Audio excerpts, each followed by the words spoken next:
Tokachere mabu yangu taweno naodzo manoko dzozuwa rogumi mwedzi uno wa Kakunguru. Nyasi tiri kutanda nonyahwa yapinda kwai muzvinafundo sheunosimpepereki uyo agoita zvirongwa zvakasiyana-siyana paZTV apfa nyasi agozikana zvokunyanya nochirongwa chawo wagoita chakanzi zvawanhu apo waigoita zvokureketa zvawanhu wari pabodzi poona mararike pabodzi poona mahoso nawachiwaura tinoti mweya wache uzozorora murugare. Tiri munyaya dzowashakabvudzi kwai Michael chakabva aitiwa gamba ronyika apo kare ipo kwai Nkiwane akaitiwa gamba ronyika achaikiwa kupurazi kwache kuumuguza musi womuvhuro kwai ndizvo agoreketa kuti achada kuti zviitiwe kana akagopfa. Wamunangagwa kwai Penhu wachaendesiwa kumatare mhosva apo kare nokuda bumbiro rokuchinjiwa kwomutemo rokutanda rawaribe kugoita kuti riite mutemo. Heno mabi yangu ticharamba takaringa kuti zvinenge zviri kutekaira kuenda papi kana zvakutekairapo. Nyasi wachamisa wapa mureketo apo wanga wari ndio mukokwa mukuru kuAbuja wareketayo wachiti wochidiki wanofanira kuti waite bau rokungwarira kuti watore ramangwana rawo wachirisa mumanja yawo. Watiwo zviri kuitika muAfrica zvinotorwadza nokuti wanhu wakwegura hwarawa dziri kuramba kusiya masimba dziri kuramba kuti wapwere nowachidiki wasimukirewo. Idi mabi yangu izvi zvakakosha kureketiwa zvagoita. Ticharamba takaringa kuti ivo nobato rawo wachagodiniwo pawachange waringana newakuru wehurumende kuti wapinde musarudzo. Tiri mubato rawachamisari Nyasi waHwende nowamwe watatu wajiwa nonyaya yawakaigwendesa kudare apo wakange wabisiwa mudare roparamende nawaMonzora. Ipapa zvatowarwadza kuti kohokonai zviri godari asi aiwa zvatoreketiwa zvatoitika. Penhu wachaenda kumatare makurukuru. Heno ticharamba takaringa kuti zvinenge zviri kutekaira sei ipapo.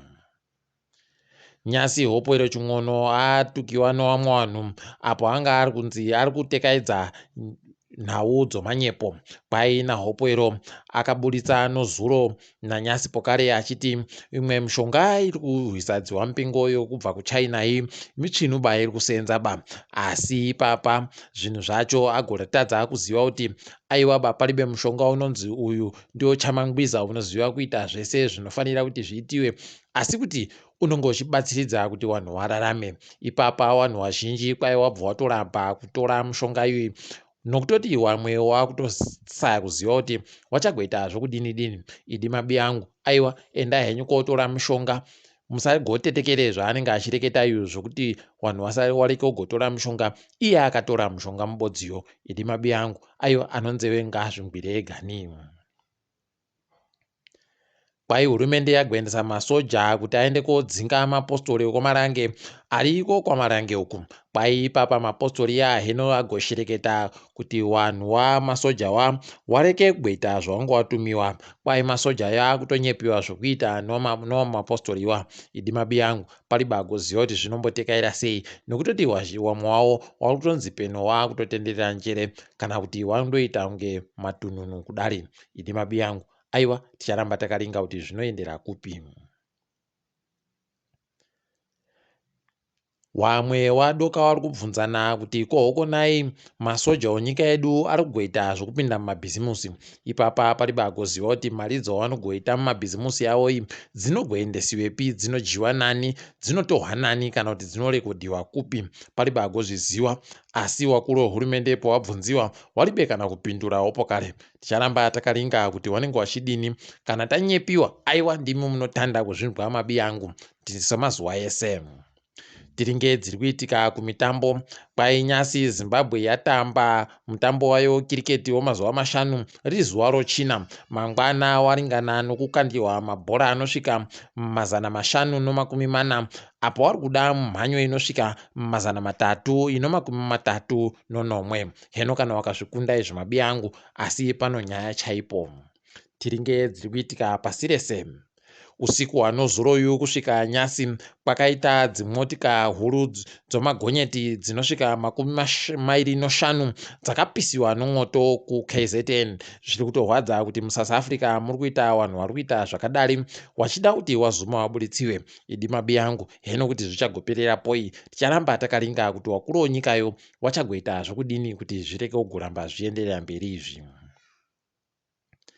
Nigeria yafadza vazhinji apo yagonyora tsamba kumaJeremani ichiwati iri kuvapa gore ribodzi kuti vabenhutse zvese zvawakaba zviri mumzinda yavo inoshanyiwa nevanhu. Wati zviweziwa nozviumbiwa zvese zvakabiwa kuNigeria zvinofanira kuti zvibenhutsiwe panosvika gore rinouya nguva ino. Izvi zvakanaka chaizvo, tinozvikudza. Dai watoramba wachidaro wese. KuEthiopia kusarudzo dzagoitiwa musi wa20 mwedzi wapfuurayu kwai dzakahwiniwa naiye aripo kare ari kutonga kureketa kuno. Kwai papa agohwina masiti omudare reparamende anosvika 410 apa kwakaita masiti ese pabodzipo ari 433. Idi mabi yangu aiwa ipapa heno kuti zvichagotekaira sei, nokuti wemapata anopikisa wakange watoramwa kupinda musarudzo zviya zvagoitiwa navatsvangirai gore riya. Saka heno kuti pachagotekaidziwa sei ipapa tichange takaringa kuti vanenge vachidini. KuNigeria kwaitemilope Balogun Joshua agoradzikiwa nozuro, asi wagomuradzika mucheche maomo zvatoita kuti vamwe wagoti kohokonai kushina kwakadari kana nowana mambo wekunyika kwavo ikweyo waribe kana kufara nezvakaitiwazvi, nokuti zvaakutoita kunge peno vanhu waakutoda kutoti wavoite zvokumunamata ikweyo. Heno ticharamba takandoringa. Wanofarira kubhaguja kwai kuenda kuDubai kuno imwe dziwa ragadziwa rakavhuwa ipapa rakadzika mamita anosvika 60 chaiwo. Kwai dziwa rinoita kuti vanhu vanoda kuita zvokubhaguja waenda hawo kodekara warimo imomo. Idi mabi yangu wanazvo wanozvikona, aiwa endai kofara ikweyo.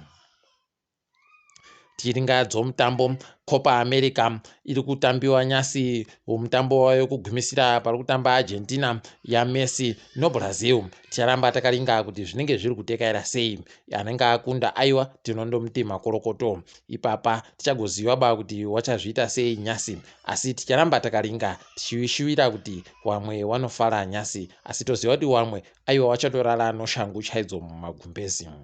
Zuva ramangwana maNgirandi vanenge vari kutamba nomaTariana apo vari kutamba kumutambo weEurope wenyika dzavo tinoimba kuti pachaita zvinhu zvichabudapo, nokuti waNgirandi wakamirirawo kuti wazvikunde wahwine. Tiri ipapo mabi yangu aiwa kwanyasi tabweka. Ndini wenyu Mhanduwe WeNhau.